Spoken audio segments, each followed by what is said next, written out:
ওই দিনও বিশ্ববিদ্যালয়ের একজন ভাইয়ের চোখ নষ্ট হয়ে গিয়েছে। সুতরাং কুমিল্লা সহ সারা বাংলাদেশে হাজার হাজার ছাত্র আহত হয়েছে।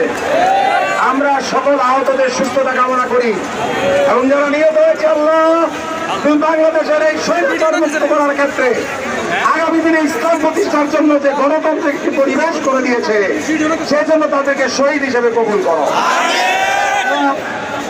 ওসি সাহেব, এসপি সাহেব সবাই রিকোয়েস্ট করেছে, ওসি সাহেব, এসপি সাহেব ফোন করেছে যে আগামী দিনে আপনাদেরকে নিয়ে আমরা চলতে চাই।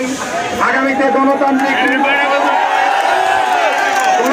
নির্বাচন হবে।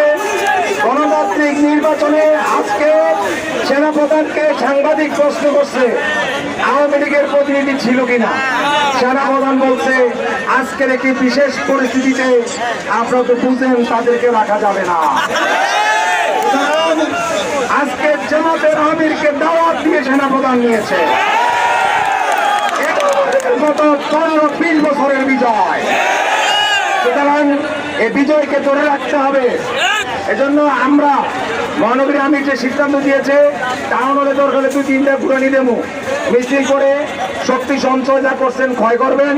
আর আমরা যদি এখান থেকে টমসুম্বির যাইতে পারতাম ভালো হতো, কিন্তু